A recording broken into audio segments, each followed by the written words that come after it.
একটু তেল দিব। আমি তো গরিব, তাই আমার মাথায় তেল দেওয়ার লোক নেই, তাই নিজের মাথায় তেল নিজেই দিব। আর এই যে এইদিকে দুষ্টু বাচ্চাটাকে দেখেন, সে এই যে ভিটামিন ই ক্যাপসুলটা নেওয়ার জন্য কি করছে, দুষ্টুটা লাফালাফি করছে এটাকে ধরার জন্য। মা মেয়ে খেতে বসে গেলাম। তো এই দুষ্টু বাচ্চাটার ক্ষুধা পেয়েছে, এই জন্য তেল দিয়ে তাকে খাইয়ে দিব, এরপরে গোসল টোসল সারবো। আর এই যে দুষ্টু বাচ্চাটা দেখেন মশগুল হয়ে আছে, সে খালি খালি খিচুড়ি খাচ্ছিল। আজকে আর রান্নাবান্না করা হয় নাই, কালকের খিচুড়ি রয়ে গিয়েছিল, অনেকটুকু মাংস রয়ে গিয়েছে, সেটাই সে খাচ্ছে মজা করে।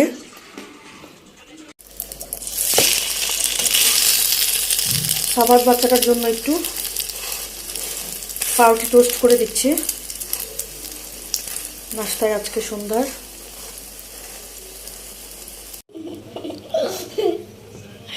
তো এই দুষ্টু বাচ্চাটা দেখেন সস খেয়ে শুধু সস খাচ্ছে, এক পিস পাউরুটি খেয়েছে, আরেক পিসের থেকে আমাকে বলছে শেয়ার করতে। এত বড় দুষ্টু, ফার্স্টে বলেছে অনেকগুলো খাবে, 5টা খাবে, এখন একটাই খেতে পারছে না। তা রান্না করতে আসলাম এখন। তো আজকে এখানে আলু ভাজা করছি, ফুলকপি আর হচ্ছে গাজর দিয়ে।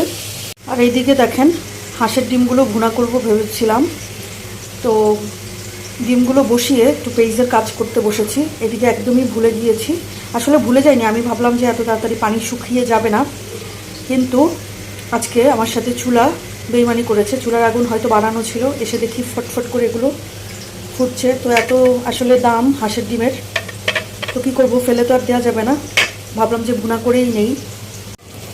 ডিম ভুনা রেডি হয়ে গেল, আলু ভাজাটাও শেষ। আমার জন্য হেলদি ফুড বানাচ্ছে না কিসে।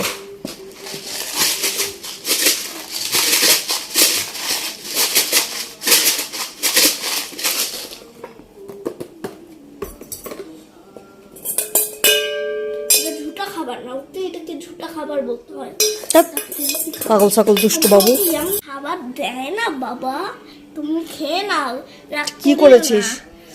এটা হলো নুডলস, স্পাইসি নুডলস। চেহারাটা দেখেন, আমার মা হয়েছে, সে আমাকে রান্নাবাড়া করে মেসি করে আমাকে রান্নাবাড়া করে দিচ্ছে। আর আমার ব্ল্যাক হেডসের মাস্ক দিয়েছিলাম, সেটাকে হচ্ছে রান্না করে আমাকে খাইয়ে দিচ্ছে। এখন নাকি এটাকে নুডলস রান্না করে দিয়েছে আমাকে। এটা একটা স্পুন, তোমার জন্য কি স্পুন, তো তুমি নাও। আরে বাবারি, আবার ইংলিশও বলে, স্পুন বলে দুষ্টটা। স্পুন দিয়ে এরকম করে করে খাও, অনেক বেশি মজা লাগবে। ডাল ভাজা খাচ্ছি মা মেয়ে বসে বসে।